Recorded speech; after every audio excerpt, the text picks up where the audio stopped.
নমস্কার, আপনাদের প্রত্যেককেই ইংলিশ টিউশনে সুস্বাগতম। ফরগেট এই ইংরাজি শব্দটা বাংলা অর্থ হলো কোনো কিছু ভুলে যাওয়া। এই শব্দটা পার্শ্বস্পর্শগতভাবে ভার্ব অর্থাৎ ক্রিয়াপদ, এবং ফরগেট শব্দটা প্রেজেন্ট টেন্সে রয়েছে। এর একটা উদাহরণ হলো I open forget my keys, আমি প্রায় আমার চাবিটা ভুলে যাই। ফরগেটের পাস্ট টেন্স হলো ফরগট অর্থাৎ কোনো কিছু ভুলে যাওয়া, এবং ফরগট শব্দটা সাধারণত পাস্ট ইনডেফিনিট টেন্সের ক্ষেত্রেই বেশি ব্যবহার করা হয়। এর একটা উদাহরণ হলো she forgot her umbrella yesterday, সে গতকাল তার ছাতাটা ভুলে গিয়েছিল। এখানে দেখো ইয়েস্টারডে রয়েছে, তাহলে অবশ্যই গতকাল অর্থাৎ অতীতকালের ঘটনাটা পাস্ট টেন্স, অতীতকালের ঘটনা বা পাস্ট টেন্স বর্ণনা করছে।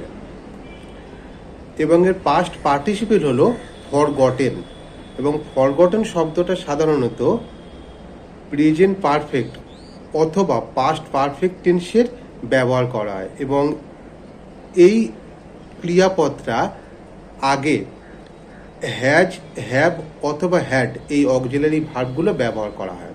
এর একটা উদাহরণ হলো I have forgotten your name, আমি তোমার নামটা ভুলে গিয়েছি। এবং এই যে ফরগেট শব্দটা তিনটে রূপ, ফরগেট, ফরগট, ফরগটেন, এই ভার্বগুলোকে স্ট্রং ভার্বও বলা হয়, কারণ এই সমস্ত ভার্বের প্রেজেন্ট থেকে পাস্ট এবং পাস্ট পার্টিসিপেলে করার জন্য শুধুমাত্র মাঝের ভাওয়েলেই পরিবর্তন করতে হয়েছে। ধন্যবাদ।